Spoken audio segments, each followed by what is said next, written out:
podcast IndiHome. Ngobrol bareng bikin seneng bersama Telkomsel Selbar. Assalamualaikum warahmatullahi wabarakatuh. Kembali lagi di podcast IndiHome, ngobrol bareng. Bikin Seneng. Oke, bersama saya Magung. Saya Ince. Kali Oke. ini kita akan ngobrol tentang apa nih? Kita akan ngobrol tentang film. Tapi sebelumnya kita sudah membahas film sedikit ya kemarin ya. Kemarin Ince ya? episode sebelumnya kan kita ngobrol tentang platform nonton film. Ya. Cara nonton film itu yang ilegal Yang legal dong, ya legal dong, masa ilegal dong. Gimana sih? Bersama teman-teman Telkomsel kemarin ya. Betul. Oke. Nah, kali ini kan sudah ngobrol platform. Kita mau ajak langsung Ya. pelaku. Pembuat filmnya pastinya. Betul. Yang dimana karyanya ini karya dari Sulselbar, Ya. dari Pare-Pare sendiri kayak gitu. betul. Oke, tanpa menunggu lama lagi ya, Ya, kita langsung saja. sharing dan ngobrol bersama teman-teman film kita, Ucang dan Denny. Oleh, halo kakak. Halo. Oke. Halo. Gimana kabarnya? teman-teman? Alhamdulillah baik. Alhamdulillah baik. Amin. Boleh mungkin dikenalkan Ya. teman-teman sobat Indihome ini, Ya. kita sebagai apa di dalam film apa? Kayak Ya. gitu. Boleh? Ya, jadi halo teman-teman semua. Saya Om Ucang. Kalau di film ini saya sebagai sutradara dan penulis naskah. Oh, oke. Silakan selanjutnya. Sekali lagi. Ya. Halo teman-teman, nama saya Denny. Di film dokumenter ini saya berprofesi sebagai administrasi dan keuangan. Oke, keren. Dua sosok yang paling penting nih. Ya, betul. Nah, pasti sobat Indihome Ya. bertanya-tanya, ini ngobrol tapi nggak tahu film apa. Mungkin boleh Oh, oke. kenalan dengan Iya. filmnya. Oh iya. Oke. Ya, jadi filmnya itu judulnya Andi Odanto Sesin Riu. Kisah penyalin ilmu bertahan di tengah era digital. Sangat digital lah. Sangat digital. Karyawan dan digital. Ayo. Ini Iya. apa? Dua tema ini kayak orang kebanyakan susah disatukan. Iya. Nah, apa kepikiran kakak Om Ucang Iya. ini bisa ngangkat ini gitu? Iya, jadi ini kan sebenarnya menceritakan soal ini kerja-kerja palonter atau jadi palonter ini kan orang yang bekerja di wilayah atau yang sangat dekat dengan naskah lontera. Jadi ya dia melakukan penyalinan naskah lama, dia perbaharui. Terus selain itu dia menulis juga pengetahuan apa yang dia dapatkan sepanjang hidupnya. Jadi nanti itu tulisannya akan disalin lagi oleh generasi pelanjutnya. Jadi idenya itu ya sebenarnya di kesadaran awal sih sebenarnya dengan teman-teman soal bahwa ya pengetahuan narasumber kami ini sebenarnya sangat penting untuk kami dokumentasikan lah. Ya penting untuk ya generasi selanjutnya lah. Terlalu tua kayak kita generasi selanjutnya. Ya termasuk kami ini untuk sebenarnya karena apa ya banyak pengetahuan yang menurutku menurut kami dengan teman-teman itu penting membicarakannya konteks saat ini gitu. Misalnya kayak falsafah di Bugis misalnya, iya. Betul, apalagi kan era digital sekarang banyak yang nggak tengok. Nah, itu dia. Maksudnya bisa ketinggalan, terkubur oleh era digitalisasi ini. Iya, jadi di tengah percepatan informasi ini itu kan sebenarnya sangat arus informasi ini yang dikonsumsi teman-teman mungkin dan Iya. ternyata ada hal-hal terdekat yang bisa dipelajari sebenarnya yang penting juga sih sebenarnya untuk membicarakannya. Iya. Mungkin itu kalau saya sih. Ya. Sangat penting ya budaya atau culture ketika kita angkat dalam sebuah karya film menurut Ucang ataupun menurut Denny. Kalau Denny sendiri bisa mungkin? Menurutku penting sekali malahan di tengah era digitalisasi ini kan sebenarnya perkembangan informasi itu bisa dengan cepat sampai ke umum. Misalkan kayak anak-anak sekolah yang siapa sih sekarang yang nggak tahu pakai internet atau apa Oh, iya. betul. platform juga banyak sekarang. Betul. Jadi menurutku kalau film sebagai seni media baru, supaya pesan dari kebudayaan itu kita tetap tersampai dan terjaga. Oke. Memanfaatkan Oke. era digitalisasi ini. Jadi Ya. biar tidak punah pastinya culture atau budaya yang kita miliki ya. Iya, iya. Nah, untuk film Palontara sendiri nih, bagaimana sih caranya teman-teman sehingga bisa membuat film ini? Apakah membuat karena ingin bersenang-senang kah, atau Ya. ada pemicunya kah dan segala macamnya? Itu muaranya dari mana sih? Awalnya dari mana sih? Iya, jadi awalnya itu karena ya itu tadi kesadaran soal pengarsipan itu tadi bahwa setelah beberapa kali melakukan pertemuan dengan pengodang ini narasumber kami, Ya. akhirnya membuat kami sadar bahwa ternyata ada orang di sekitar kami punya pengetahuan cukup luas begitu tentang kebudayaan Bugis berbasis di naskah-naskah Lontera. Nah, ya awalnya sebenarnya ya dorongan itu tadi, terus kita urun daya teman-teman misalnya yang punya skill di videographer, dia ambil peran itu. Saya misalnya yang banyak mungkin mewawancarai atau menulis seputar tentang pengetahuan pengodang ini, akhirnya terus misalnya kayak Denny sendiri yang punya soal, karena ini kan penting juga soal mengatur timeline atau menghitung budget itu ya. Jangan sampai kita jebol di perkopian begitu belum syuting. Sudah open. Yoi, belum syuting, kopi dulu bos. Itu bahaya itu. Iya, iya. Nah, makanya sebenarnya akhirnya kami jalan ya modal berapa dulu ya. Akhirnya kami jalan terus lama kelamaan ada peluang itu ada peluang yang tadi itu sebenarnya lomba juga lewat lomba reportase budaya. Jadi terus kemudian ada peluang ya Peluang lagi setelah reportase budaya ini ada lagi nih. Iya, ada lagi.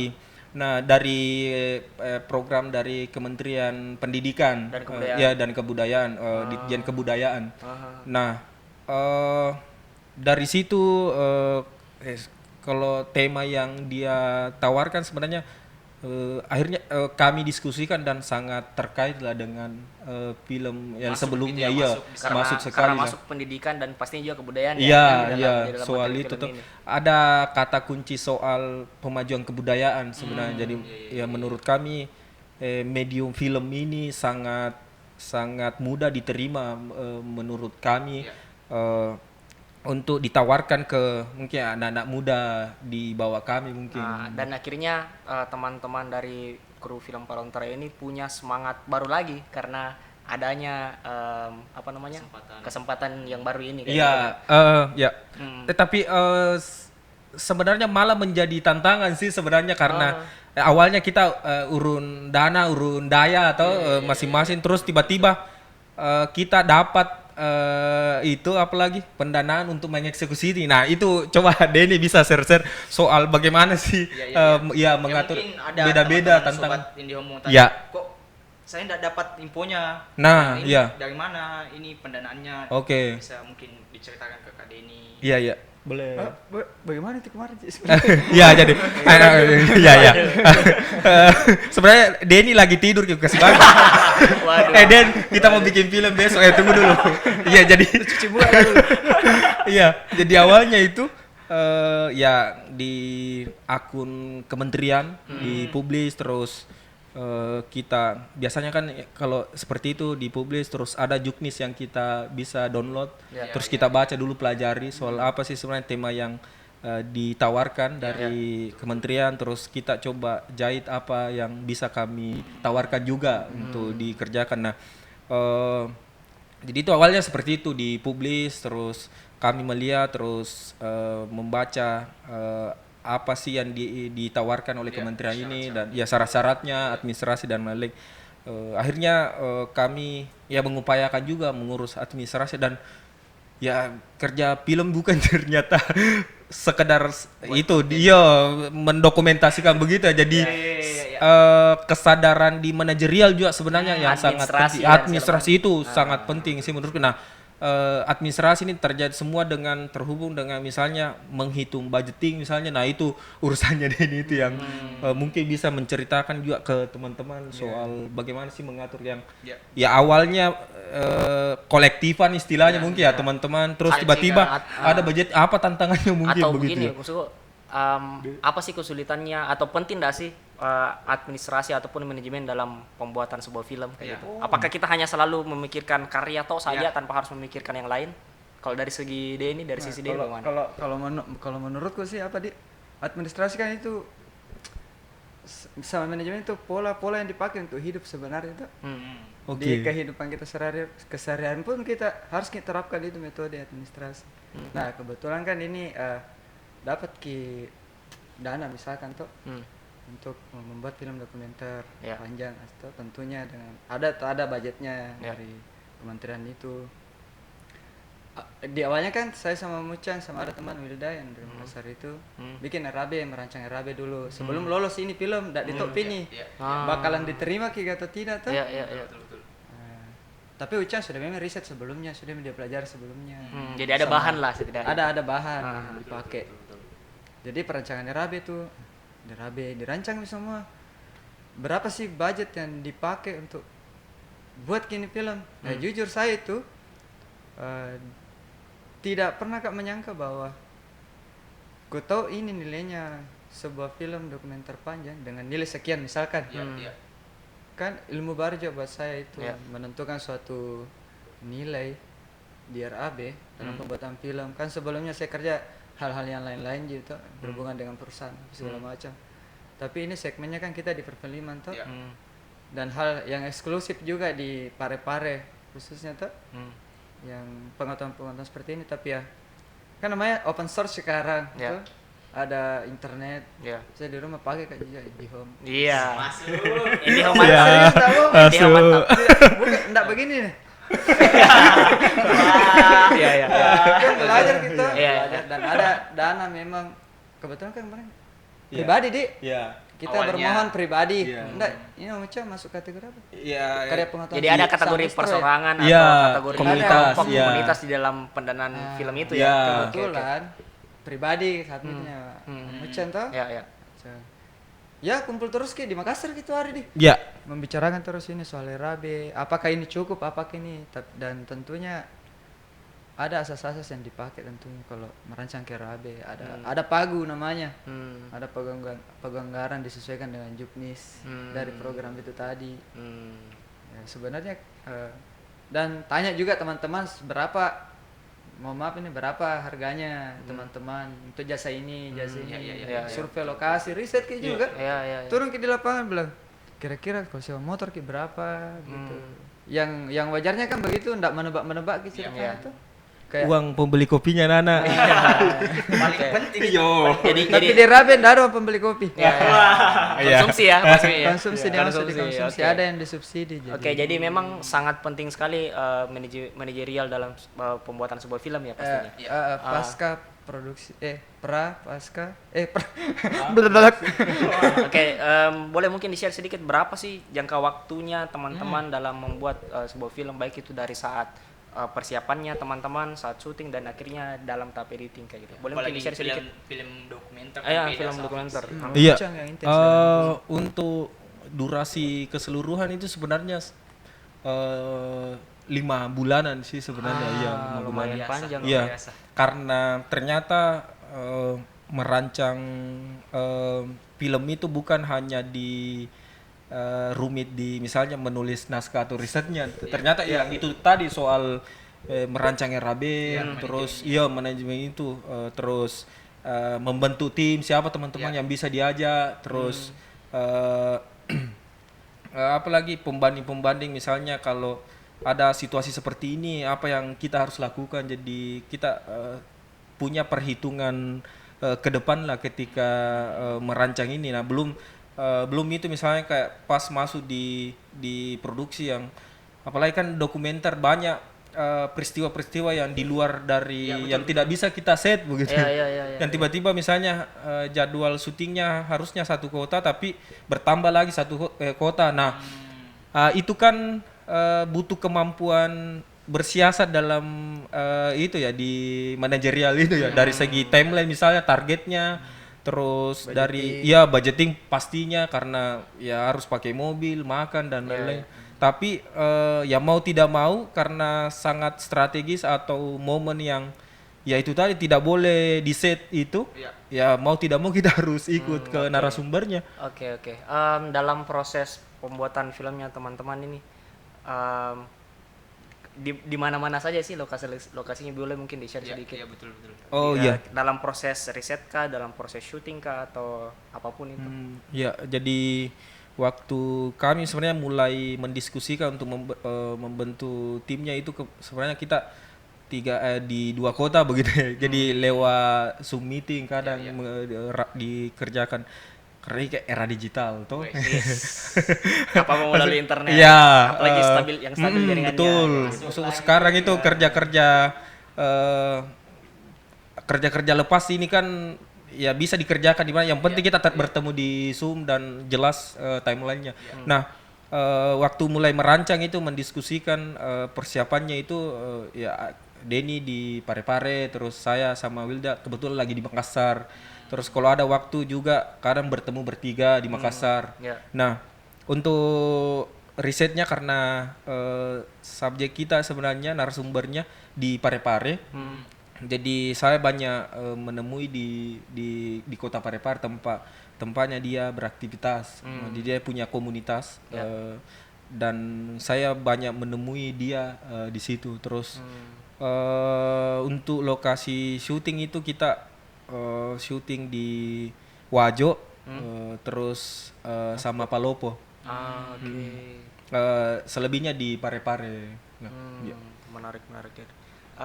Ada nggak sih hal-hal yang menarik yang teman-teman temui saat proses syuting? Ada nggak sih kendala-kendala yang masih diingat sampai sekarang kayak gitu? Yang awalnya tapi ini udah spoiler ke filmnya ya.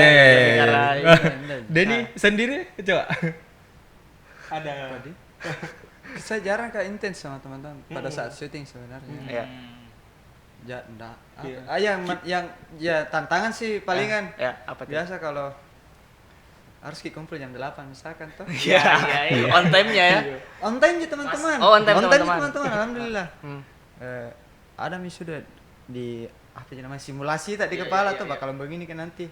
Ada bayangan sudah terbayangkan. Tapi kan lagi-lagi di dokumenter ini kita bukan minum dia. Enggak ada direct memang. Kita enggak mendirect adegan-adegan, enggak ada. Jadi alami semua. Itu bisa jadi tantangan tak yang biasa molor dan harus bahkan menunggu sampai sinarsum ini ada waktu siap, dan kita tidak boleh kasih tekan juga tuh enggak boleh.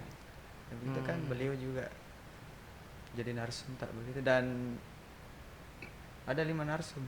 Itu dari saya. Muncang itu ada pengalaman menariknya. Muncang sendiri gimana? Kalau saya sebenarnya itu karena kita tidak mendirect narasumbernya. Jadi ya kita pasti kalau ya sebelum dia keluar rumah pasti kita lebih dulu harusnya datang. Itu jadi untuk karena tidak ada momen 2 kali begitu. Nah, selain itu sebenarnya soal karena ini sangat dekat dengan adat istiadat. Misalnya kayak di Palopo itu karena acara adat, kami itu baju jas tutup udah bilang rambugis. Iya, baju bodoh. Jadi bayangkan susahnya lari ke sana kemari pakai sarung gitu.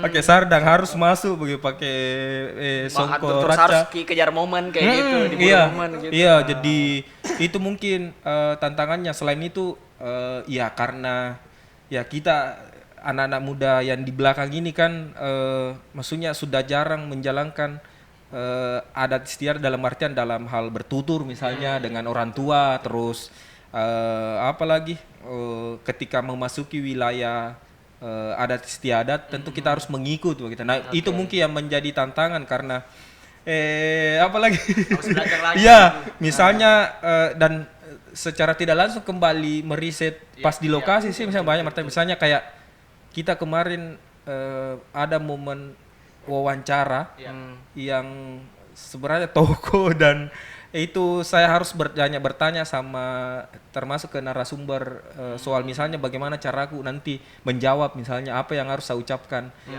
terus cara bersalamannya, jadi terus cara apanya lagi, cara pamitnya apa yang harus diucapkan. Jadi itu yang menarik karena apa nih teman-teman jadinya beberapa kali saya ulang-ulang briefingnya karena kita kan gerasak gerusuk saja tuh pakai celana pendek sempat ditegur sih karena pernah satu kali jebol celana pendek di wilayah itu sebenarnya.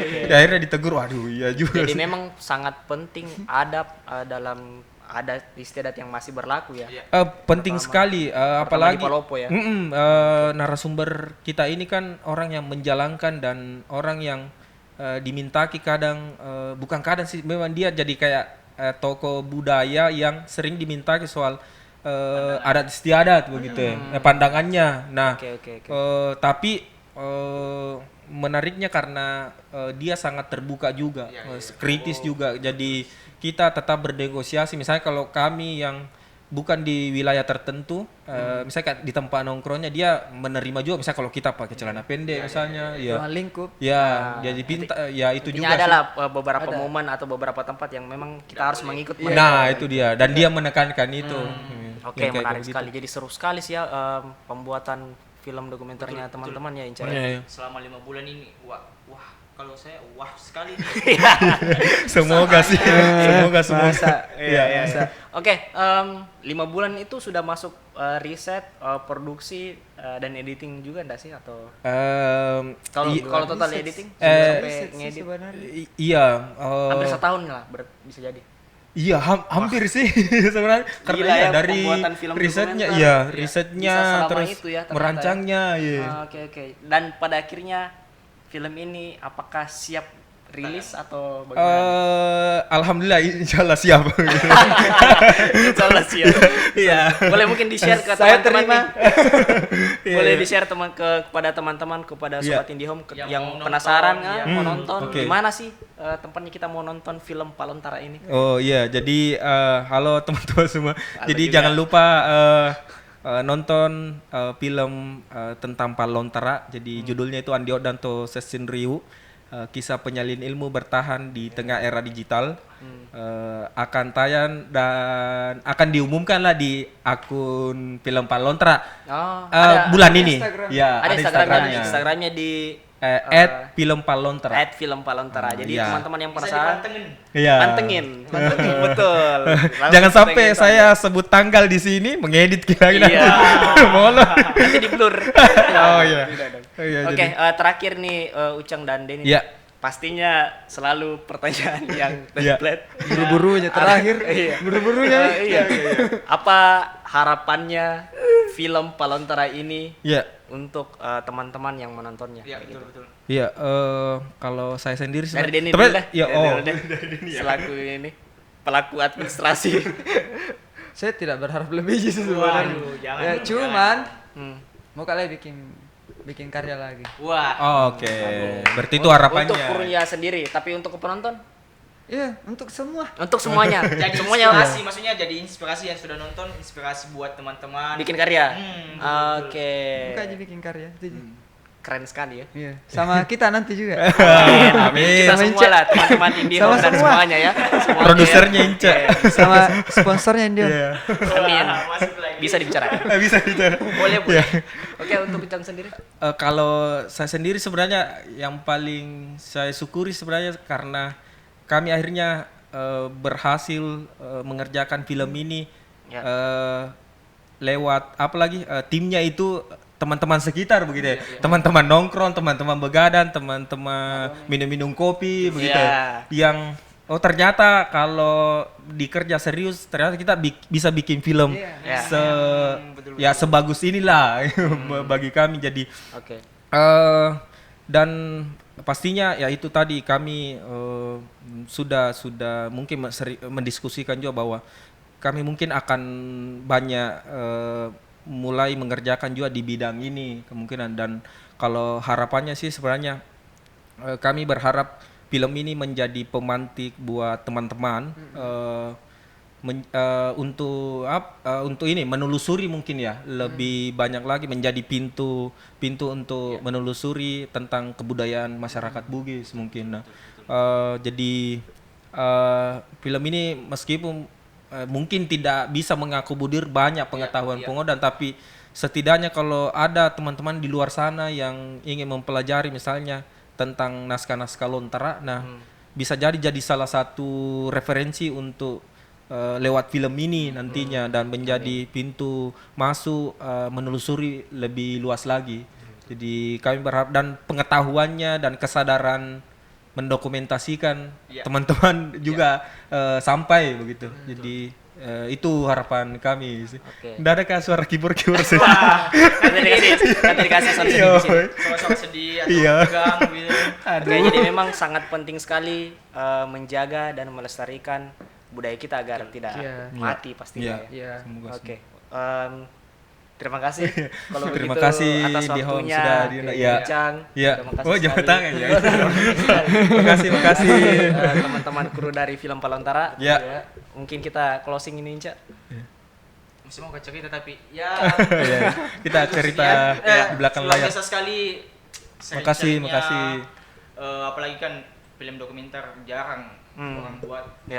Mungkin teman-teman sobat IndiHome yang nonton bisa terpacu untuk buat film dokumenter juga, belajar. Nah, oke, cukup sekian untuk podcast kali ini. Saya Uca. Saya Magung. Sampai ketemu. Saya Denny dan Uceng juga. Sampai ketemu di podcast IndiHome selanjutnya. Sampai ketemu. Assalamualaikum warahmatullahi wabarakatuh.